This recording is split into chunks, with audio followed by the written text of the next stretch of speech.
பாரோக்களின் சாபம் அல்லது மம்மியின் சாபத்தை பத்தி எத்தனை பேருக்கு தெரியும்? பாரோவின் மம்மியை யாரெல்லாம் டிஸ்டர்ப் பண்றாங்களோ அவங்க மீது இந்த சாபம் ஏவப்படும். இந்த சாபத்துக்கு நல்லவங்க கெட்டவங்க அப்படின்னு யாருமே தெரியாது. அதாவது வேணும்னே யாரெல்லாம் அந்த மம்மியை டிஸ்டர்ப் பண்றாங்களோ, இல்ல அந்த பிரமிடுக்குள்ள யாரு திருட போறாங்களோ, இல்ல தொல்பொருள் ஆராய்ச்சிக்காக யாரெல்லாம் அந்த மம்மியை ஆராய்ச்சி பண்றதுக்கு போறாங்களோ அவங்க எல்லார் மேலையும் பாரபட்சமே இல்லாம அந்த சாபம் ஏவப்படும். பாரோவின் சாபம் அப்படின்னு சொல்றேன். பாரோன் அப்படின்னா என்னன்னு கேக்குறீங்களா?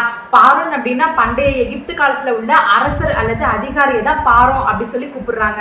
ஏன்னா மக்கள் இவங்கள கடவுள் அனுப்பி வச்ச ஒரு நபரா பாக்குறாங்க. அதுக்கு ஏத்த மாதிரியே அந்த பாரோக்கள் அரசியல் ரீதியாகவும் ஆன்மீக ரீதியாகவும் ரொம்ப சக்தி வாய்ந்தவங்கள ஆட்சி செஞ்சிருக்காங்க. பாரோக்களின் சாபத்துல மிகவும் பிரபலமானது என்னன்னு பாத்தீங்கன்னா டுட்டன்காமன், அந்த அரசரோட சாபம். பாரோ டுட்டன்காமனுடைய கல்லறையை யாரெல்லாம் தொந்தரவு செய்யறாங்களோ அவங்களுக்கு பேட் லக் வரும், உடம்பு சரியில்லாம போகும், சில அரிதான சமயங்கள்ல மரணம் கூட ஏற்படும் அப்படின்னு சொல்றாங்க.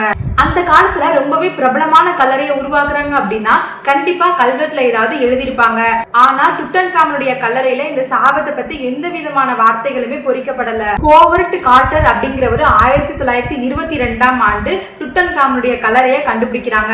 அது எங்க இருந்தது அப்படின்னா கிங்ஸ் பள்ளத்தாக்குல உள்ள பாரோக்களின் கல்லறையில ஒன்றா இருந்தது. டுட்டன்காமனுடைய கல்லறையை பத்தி ஓரளவுக்கு பார்த்தாச்சு. ஆனா டுட்டன்காமன் எப்படி இறந்தாங்க அப்படிங்கிறதுக்கான பல தியரிஸ் இருக்கு. தியரி நம்பர் 1, 1324ஆம் ஆண்டுல டுட்டன்காமனுடைய 18 அல்லது 19 வயசுல அவங்க இறந்துட்டதா சொல்லப்படுது. டுட்டன்காமனுடைய மண்டை ஓட்டுக்குள்ள ஒரு சிறிய எலும்புக்கூடி இருந்ததாகவும் இதனால யாராவது ஒருத்தங்க அந்த டுட்டன்காமனுடைய பின்தலையில பலமா தாக்கி அவங்க கொல்லப்பட்டிருக்காங்க அப்படின்னு சொல்றாங்க. தியரி நம்பர் 2, மம்மியை பதப்படுத்துறதுக்காக மம்மிபிகேஷன் அப்படின்னு ஒரு ப்ராசஸ் பண்ணுவாங்க. அந்த ப்ராசஸ் அப்பயோ இல்ல மம்மியை தோண்டி எடுக்கும் போது அந்த காயங்கள் ஏற்பட்டிருக்கலாம் அப்படின்னு நிபுணர்கள் சொல்றாங்க. தியரி நம்பர் 3, அவருடைய உடம்புல கால் முறிவு ஏற்பட்டிருக்கு. ஆனா அந்த கால் முறிவை சரி பண்றதுக்கான எந்த ஒரு மருந்தும் எடுக்கப்பட்ட மாதிரி அவர் உடம்புல ட்ரேசஸ் இல்ல. இதனால அவர் இறக்குறதுக்கு கொஞ்ச நேரத்துக்கு முன்னாடி தான் அந்த கால் முறிவு ஏற்பட்டிருக்கணும். டுட்டன்காமனுடைய கல்லறையில நிறைய ரதங்கள் அதாவது தேர்கள் இருந்ததா கண்டுபிடிச்சிருக்காங்க.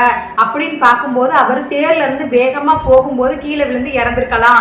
அதனாலதான் அவருடைய மம்மி கூட அந்த தேரையும் சேர்த்து வச்சிருக்காங்க அப்படின்னு சொல்றாங்க. இந்த மாதிரி இவர் இறந்ததுக்கான தியரிஸ் நிறைய கட்டுக்கதைகள் மாதிரி இருந்தாலும் அவர் கல்லறையில உள்ள சாபம் மட்டும் உண்மை அப்படின்னு பல பேர் நம்புறாங்க. ஒரு சில பேர் என்ன சொல்றாங்க அப்படின்னா மற்ற அரசர்களுடைய கல்லறையை விட டுட்டன்காமன் அரசருடைய கல்லறை ரொம்பவே சின்னதா இருந்தது. இருந்தாலுமே அவருடைய கல்லறைக்குள்ள நிறைய பொக்கிஷங்கள், தங்க ஆபரணங்கள், தங்க ரதங்கள், தங்க சிலைகள், அது மட்டும் இல்லாம ஆடைகள், ஆயுதங்கள் இதெல்லாமே கல்லறைக்குள்ள இருந்ததா சொல்றாங்க. அதை எதையுமே யாருமே எடுக்கக்கூடாது அப்படிங்கிறதுக்காக தான் இந்த மாதிரி சாபம் இருக்கு அப்படின்னு ஒரு கட்டுக்கதையை கட்டுறாங்க அப்படின்னு நம்புறாங்க. சரி, எகிப்துல ஏன் மம்மி கூட இத்தனை பொருட்களை வைக்கிறாங்க அப்படின்னு என்னைக்காவது யோசிச்சிருக்கீங்களா?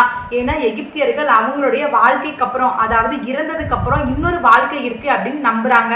அவங்க இறந்ததுக்கு அப்புறம் அவங்க பயன்படுத்தின பொருட்களை மம்மி கூட சேர்த்து வச்சாதான் அவங்களோட இறந்ததுக்கு அப்புறம் உள்ள வாழ்க்கைக்கு அது உபயோகப்படும், இல்லாட்டி அவங்க ரொம்பவே கஷ்டப்படுவாங்க அப்படின்னு நம்புறாங்க. ஹோவர்ட் கார்ட்டர் டீம் தான் டுட்டன்காமன் அரசனுடைய கல்லறையை கண்டுபிடிச்சாங்க அப்படின்னு சொன்னேன் இல்லையா? ஆனா அவங்க கல்லறையை கண்டுபிடிச்சதுக்கு அப்புறம் அவங்களுக்கு என்ன ஆச்சு அப்படின்னு உங்களுக்கு தெரியுமா? ஹோவர்ட் கார்ட்டருடைய டீமும் அதை பார்க்க வந்த பார்வையாளர்களும் டுட்டன்காமன் அரசனுடைய கல்லறையை கண்டுபிடிச்சு அதை திறந்த கொஞ்ச நேரத்திலேயே மர்மமான முறையில இறந்துட்டாங்க.